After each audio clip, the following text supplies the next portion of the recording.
Hello once again, Monster Hobbies Model Car Garage Mechanics. Well, February gets a little bit closer, and I'm really thrilled to enter in the small scale group build that I decided to add another model in and to build something in addition to the Jumpin Jeans car that I have, the Thrill Threads. So I've decided to enter in as well the Slick Slacks. Now, this car is based on a 27 Ford Model T hot rod, which is really cool. And you may recognize this car as the one that comes in the Lucky Bucket show rod set. Well, Lucky Bucket and the Super Roadster. I should also build these. But what I'm thinking of doing is building maybe a couple of these as well, because this is such a cool designed car.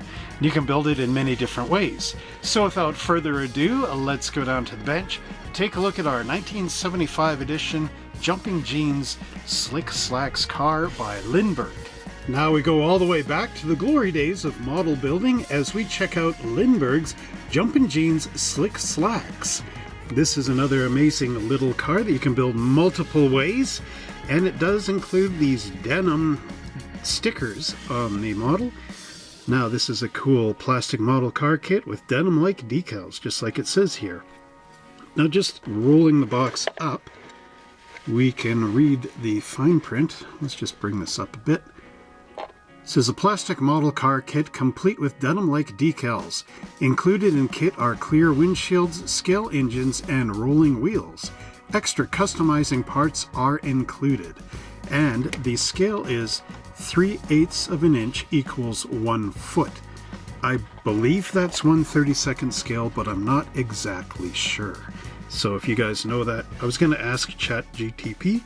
Maybe it'll be in the comment section down below for sure. We'll see. But at any rate, or the video description I should say. At any rate, let's open up the box end. Now, I have a confession to make. This box is the actual box that I had as a kid. I found it in our collection of folded down boxes. However, I had one of these that was sealed.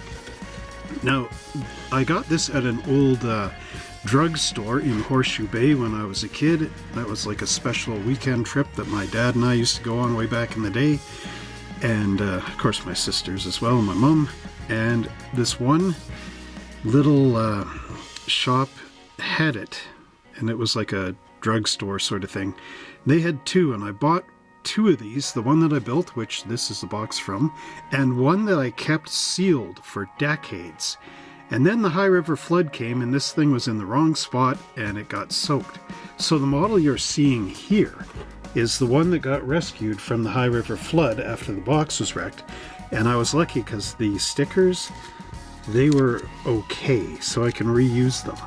But as you can see, the instructions have a bit of High River mud on them, and that is how it is. So what we have is all our little parts here, and there's a little bit of mud on them, and the instruction sheet, and I've also got the decals. Now these are actually stickers, but what can you do? So I'll just move this out of the way, and then we'll take a look at our instructions. Now here we have our instructions all folded out, and remember this is back in 1975, so gather around folks because it is story time. It says, looking for something different in hot rods? Well, you've found it in this highly modified custom built rod. Slick Slacks is a T-bucket rod with the engine in the rear. Build your model with a roll bar, wide rear tires, and a highly modified engine, and you're ready for competition at the drag strip. Put on the nose and add body and engine scoops to your model, and you have a custom rod. Now as we open up our instructions, we see different versions of our Slick Slacks here. There's one with the track nose, as they said, and you can see the engine in the back with the scoops on it. And we have the alternative build here without the cover on the engine and a different set of carbs, I believe. We also have a different set of exhaust pipes, as these ones kick up and have mufflers on them, and these don't. Again, lots of cool stuff going on here. This amazing tonneau cover covering over the passenger right there. So it says, note, before building your model, check the pictures in the plan sheet and decide which model you want to build. Now, luckily, I have a whole bunch of these, so I can build any of them, or my own version. Only one model can be built using the parts in this kit. By adding or leaving parts off of your model, you can change the way your finished model will look.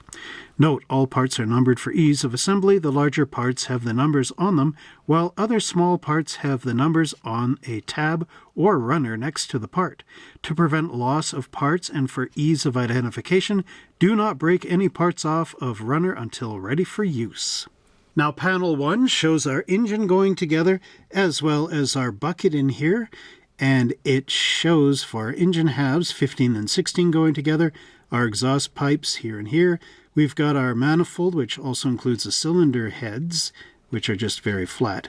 And then here we have the valve covers, which they call heads, but are not quite right. There's also the intake manifold with the tricarbs, and we've got a fan belt with pulleys and a generator down here.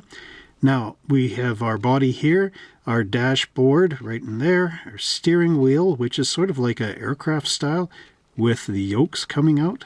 And then we have our windshield frame up above. Panel 2 shows these tabs right here to start off with. These are axle supports, and this is the frame down below. And there are a set of holes here, so you want to glue this to the front end of the frame. So now looking at this, this is our frame in here, down below. We'll see this more with the parts. These instructions are kind of showing you multiple steps. So what we have is our frame, and then we've got our suspension components up here and back here. Now the frame has the engine glued in it, as you can see, and we've got our seats and a shift lever right in there, as well as the hood, I believe, is somewhere. We'll see as we get this together. Oh no, wait, the hood is molded in as a frame. That's what it is, and then the body comes later. So here it's showing those little axle supports there and there at the front and then at the back, and that's what this was referring to. You can see our engine with the mufflers up underneath here. So the axle is passing underneath the mufflers, and it's got the transmission back here, so the axle is running right through the transmission. So really no drive shaft, sort of, I guess, like a Volkswagen in a way. So anyway, this is how it all goes together from the top and underneath. Here we have panel 3, and we see our clear windshield being glued into the windshield frame. And there's our frame assembly here in the body. And here it's showing to glue the wheels on. You're just going to use a little bit of cement on a toothpick, or toothpick on your cement, and then glue that into the hubs and push the axle through. And our final panel shows our wheels. Now there's the axle here, and then we have a radius rod which is looped on the axle and going in underneath one of those holes. Cement here only, so not onto the actual axle, because you want that to turn, right? So then we have the wheel hubs, which get glued on the end of the axle, and then your wheels with the tire and the hubcap, or wheel cover, would get glued on as well. So this is the completion of the car with the 27T radiator on here, chopped down, of course, and our hood. The only thing it doesn't show is those slick slack decals, the denim decals, but you can figure out the location from the box top. Now we'll look at our first parts tree, and there is no chrome in this kit. It is all this nice cream-colored plastic, very much like our Thrill Threads kit was in the other video. So what we have here is the body, the two plastic axles. We've got our dashboard right here. We've got one of the little scoops in the back for the engine cover. We have those little blocks to keep our axle in. We also have some side scoops. We've got the track T-nose. We also have the flat nose, and we've got a choice of 2 different types of carburetor setups. So we can turn this over so you can see that track nose. And again, this is a really cool piece right there. Check out our stock T radiator. Well, our chopped. It's actually, cut in the middle and then pinched down together and welded back up. Those scoops are really nice. You could use those on a 25th scale car if you want. And we've got the cover for the back, different carburetors. Now you can see the mud on there from the high river flood. Now, taking a look at that dashboard, you can see the wonderful instrument panel on here. That's a 32 Ford style panel. The gauges, you can't really pick that up too well. Anyway, there's our T-bucket body. Again, nice little cool proportions on here, and wonderful molding job by Lindberg. Now here is our next parts tree, and this I do believe should be chromed. And if you look at the most recent release from round 2 with the Lucky Bucket, there it is in chrome. So back in the 70s they didn't give you any chrome in this kit, which I guess is okay because I've got a Molotow chrome pen. So what we have is the roll bar, the windshield frame. We've got one set of exhaust pipes, the headers with the mufflers on them. And then we've got our blower right here. So that's what those little carburetors were for. They go on the blower. And then we've got our belts and pulleys. These are the suspension components. We've got our hubcaps here. Got our wheels. And then we have our intake manifold. Now this is for the other carburetors, the bigger ones that we saw in the other parts tree. There's our steering wheel. These are the tie rods. Then we've got the alternative belt. This is the one for the blower. And we've got our valve covers here. And then we've got alternative exhaust pipes. These are pretty much straight pipes coming out of here. So bringing them up to the camera, you can see the wonderful detail on the blower right there. Looks really good, just like a GMC style blower back in the day. Again, really cool. Look at the bolts on the wheels. Now these are basically like hubcaps that go right into the tire. So you've got your choice of the steel wheels or just putting in the hubcaps. Again, really cool stuff. Valve covers are nice. They're finned. Got that cool airliner style yoke or steering wheel. There's a little gear shift right there. So just be careful taking that off. Again, really cool stuff considering the vintage of this kit, and a lot of extra 32 scale hot rod parts that you wouldn't find anywhere else. Now here we have the parts tree that includes our frame and our tires as well as the wheel hubs. And unfortunately, the only piece I'm missing out of this entire kit is the reverse of this scoop, which was right here. It broke off and disappeared. I don't even know if I got this as a new kit or not. Well, because it was sealed, of course. But it's gone. So, at any rate, if I build these slick slacks, it doesn't have the scoops, so I should be okay to use those denim decals without having to worry about it. So I should be okay. So here we have, again, like the Thrill Threads, a set of little tires for the front and big ones for the back, as well as additional big ones if I want big ones all the way around. So again, really cool. Now you can see the mud on this from the flood, so I will have to clean that up with a toothbrush and some dish soap, but that's okay because if there's any mold release agent on it, that will clean that up at the same time. So you can see this is a nice one piece in here. There is a bit of flash on it, but that's okay. Underneath you can see it's got the transmission tunnel in there, as well as the holders or the engine mounts for the motor. You can see them under there. Again, really cool. There are some mold marks on the back of the wheels and flash again. These will have to be really cleaned up and flattened in order for them to fit on those axles and make those wheels rotate. Again, it's hollow in here, so there's no back of the tire. Would be nice to get some green stuff and squash it all the way in there and build it all up, but I think that would be really thick and take a lot of time. Anyway, I guess you could engineer some rings in here and glue the rings in and then use your green stuff and kind of taper it to the edge of the tire, you know, like round it in. I mean, it's up to you. I don't know if I'm going to go that far into this. Overall, though, it's not bad for what it is. Here we have the final components for our kit, and these were loose in the box. They broke off parts trees somewhere. So what we have is our windshield glass right here. We've got the right and left hand sides of our engine, and this appears to be another Chevy block, maybe a 289 or 265. 265 would be the first V8. So we also have the tonneau cover, and we've got our neat little seats right here. We also have our decal sheet, and we've got the two doors right there, as well as the hood, and then the trunk. And I do believe the trunk would actually, the sticker, these are stickers, it would start on the edge down here and then roll up onto the back of the turtle deck of our frame there. And that would give us the trunk decal off the back. Now you can see the nice pattern of the denim on here, as well as the stitching and the brass buttons. So one thing I'm thinking of is, in the same era, 1975, is when AMC had the Levi edition Gremlin.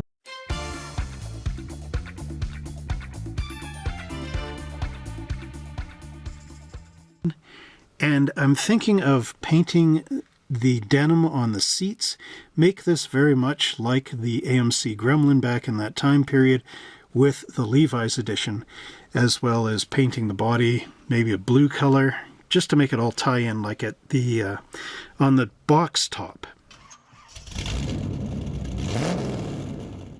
Now you may be wondering what happened to those models that I had as a kid that I got out in Horseshoe Bay. Well, here they are.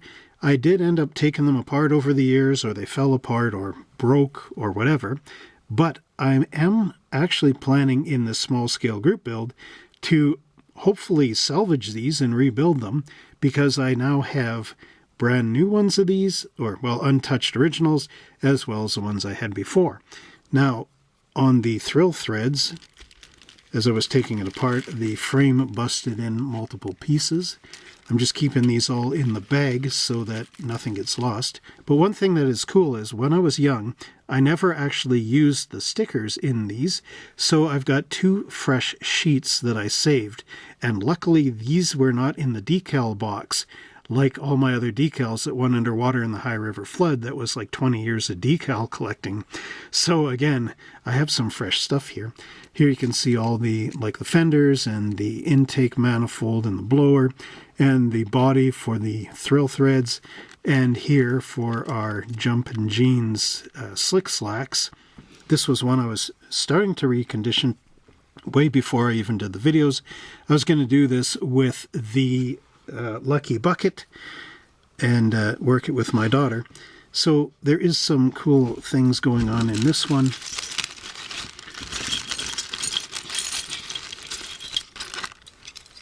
Like, how did this get in here? How'd that interior get stuck around this motor? There's the engine I was working on for it. I've still got to paint the fan belts and pulleys, but as you can see, a lot of cool stuff going on here. Unfortunately, some of these broke, so I'm going to have to try to figure out how to duplicate it. But look at the white walls I'm trying to put on. Again, lots of cool stuff. If you want to see what this looks like with the tea bucket on the frame.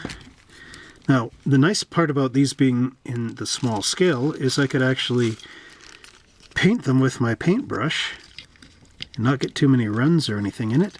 But there it is, looking cool. You can see there's a sink mark in behind here where the engine mounts. I might have caused that with the glue, or it might have been part of the original mold. But overall, it is kind of cool. These are fun kits. If you ever have a chance to get them, do it. Just do it. Do it. Okay, we got our aluminum painted radiator. Aluminum. There it is there. Gonna have to really correct that out. I feel like building this now. Never mind waiting for February. February is only a couple days away. It's pretty much the weekend. There's a little track nose. See how neat that is? That's right out of the 50s. Really cool stuff. The only thing that would make this extra fun is if they had headlights on it. But overall, this is what you got. Let's see. Oh yeah, here's the other bit of it too. Oh, that's from the thrill threads. But there's the wheel, and I painted it red. So you just drop that in with the hubcaps, and there you go. Nice steely. Steely Dan. Or for the back, that was from the other thrill threads. But there we go. Got a chrome hubcap. So again, lots of cool stuff, lots of options by combining the two kits. and all its spare parts, you could actually build a lot of things. I think this hubcap is now permanently locked in this wheel. Well, I'll have to fix that later. But you can see that this small scale group build is going to be a lot of fun. Well, I really hope you enjoyed that look at the Lindberg Jumpin Jeans Slick Slacks 1927 Ford Model T Roadster. Now, how would you build this thing? With the track nose, or as the 27T with the flat nose, or radiator, I guess. But whatever it is, it's going to be good, and this will be really cool to build with the Thrill Threads car as well, our 37 Ford. So wish me luck in the upcoming small scale group build. Should be lots of fun. Now, if you want to see what model kits we have for sale, check out our website at www.monster-hobbies.ca, and please support this channel by becoming a member. Now, members are able to see unboxing videos months in advance of regular subscribers. So why not click that join button today? It'll be really cool. So don't forget to click the subscribe button if you haven't already done so. Click the notification bell so that every time I make a new video, you're the first one to see it. And until next time, Monster Hobbies Model Car Garage Mechanics, happy model building, and I'll see you in the next video.